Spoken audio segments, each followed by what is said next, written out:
Bismillahirrahmanirrahim. Assalamualaikum warahmatullahi wabarakatuh.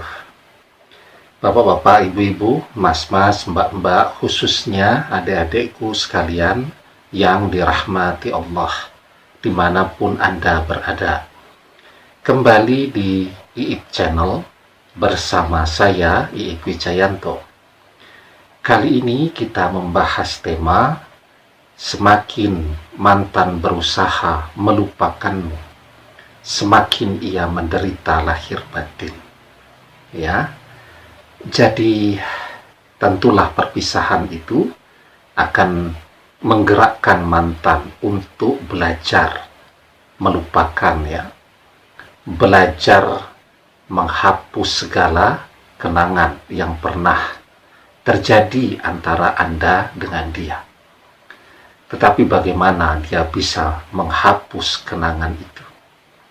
Karena pikiran, apa yang ada di dalam pikiran kita, apa yang sudah direkam oleh pikiran kita, sampai kapanpun tidak akan pernah terhapus, ya. Apalagi di sekelilingnya ada begitu banyak kenangan-kenangan yang akan menyegarkan segala ingatannya terhadap Anda, ya. Jadi ketika mantan sedang datang ke kampus, ya, sementara dulu bersama selalu di kampus, saat dia menjejakkan kakinya di kampus, maka seluruh kenangan bersama-sama dengan Anda akan secara otomatis terputar ulang di dalam pikirannya. Dia lihat di situ ada bangku-bangku taman, dulu sering duduk bersama Anda di sana, menunggu dari satu waktu kuliah ke waktu kuliah berikutnya, maka seluruh kenangan itu akan terputar kembali, ya. Sehingga kenangan yang sudah ada di dalam pikiran, sekuat apapun manusia berusaha untuk menghapusnya, dia tidak akan pernah bisa. Kalau menghapus kenangan tidak bisa dia lakukan, dia mungkin juga mencoba, ya, seluruh benda-benda yang pernah Anda berikan kepada dia untuk dia buang semua. Tujuannya agar tidak ingat lagi kepada Anda. Tetapi bahwa benda itu fisiknya kan kelihatan seperti itu, dan benda itu diproduksinya kan tidak cuma satu. Anda pernah membelikan dia baju itu diproduksi ribuan, dan di mana saja, atau ketika dia membuka akun media sosialnya, dia melihat ada orang yang memakai baju seperti baju yang pernah Anda berikan kepada dia, maka kenangan itu akan hadir kembali. Nah, kalau itu juga tidak berhasil, biasanya yang orang lakukan adalah dengan belajar membenci. Padahal seperti beberapa kali kita bahas, ya, untuk membenci, orang harus memikirkan orang yang dia benci, ya, mencoba mencari-cari hal-hal pada diri yang bersangkutan yang bisa untuk dia benci. Artinya apa? Ketika orang belajar untuk membenci, semakin banyak pula waktu yang dia gunakan untuk memikirkan orang yang ingin dia benci. Ketika orang yang ingin dia benci ini adalah orang yang dia cintai, saat dia memikirkannya, mencari-cari hal-hal yang bisa dia benci, yang akan dia temukan justru adalah hal-hal yang justru membuat cinta di hatinya kepada Anda menjadi semakin besar. Cintanya tumbuh, kerinduannya juga hadir.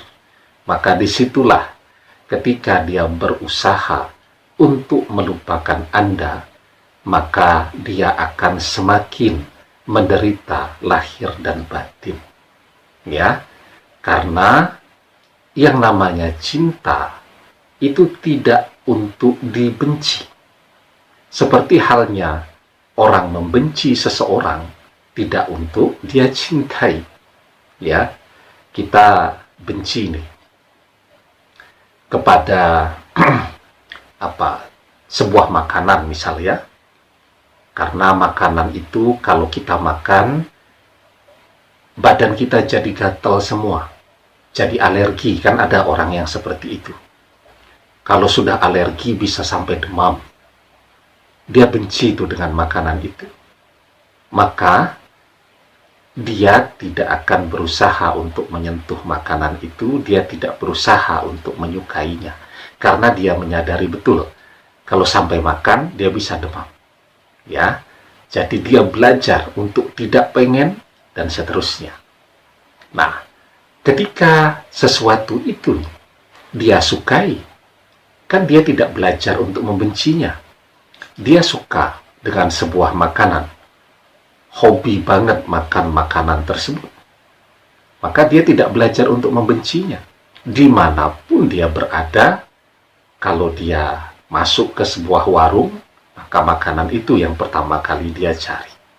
Nah, jadi sesuatu kita yang dia cintai di masa lalu, sekuat apapun energi yang dia gunakan untuk membenci kita, dia tidak akan pernah bisa, karena memang sesuatu yang dicintai itu untuk dicintai.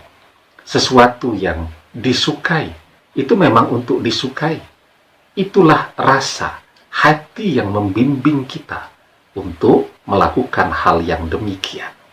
Nah, ketika dia berusaha membenci sesuatu yang dia cintai, maka yang dia hadapi adalah hatinya sendiri. Maka dia berhadap-hadapan dengan dirinya sendiri. Itulah yang membuat dia sangat menderita. Ya, nah, sekarang apa yang bisa kita lakukan? Sebelum kita bahas apa yang bisa kita lakukan, jangan lupa yang belum subscribe untuk memencet tombol subscribe dan menyalakan lonceng notifikasi agar Anda selalu mendapatkan pemberitahuan video-video terbaru dari channel kesayangan kita ini. Dengan subscribe, doa-doa kita selalu terhubung sehingga kita selalu bisa berdoa bersama-sama. Ya. Maka mintalah pertolongan kepada Allah agar tidak ada satu orang pun yang bisa melupakan kita, apalagi mantan yang kita cintai. Agar semua orang yang berusaha melupakan kita justru akan datang mendekat kepada kita kembali. Ya, teruslah meminta pertolongan kepada Allah. Maka di dalam surat Ali Imran ayat ke-160 kita diajarkan, "Iyansurkumullahu fala ghaliba lakum wa iyakhzulkum faman zallazi yansurukum min ba'dihi wa 'alallahi falyatawakkalul mu'minun." Jika Allah menolong kamu, maka tak adalah orang yang dapat mengalahkanmu. Jika Allah membiarkan kamu, maka siapakah gerangan yang dapat menolong kamu selain dari Allah sesudah itu? Karena itu, hendaklah kepada Allah saja orang-orang mukmin bertawakal. Ya, jadi teruslah memohon pertolongan kepada Allah, dan hanya kepada Allah kita selalu berserah diri. Insya Allah kemenangan, kebahagiaan akan selalu menyertai kita dimanapun dan kapan saja. Demikian, semoga bermanfaat. Allahu a'lam bishawab, billahi taufiq wal hidayah. Assalamualaikum warahmatullahi wabarakatuh.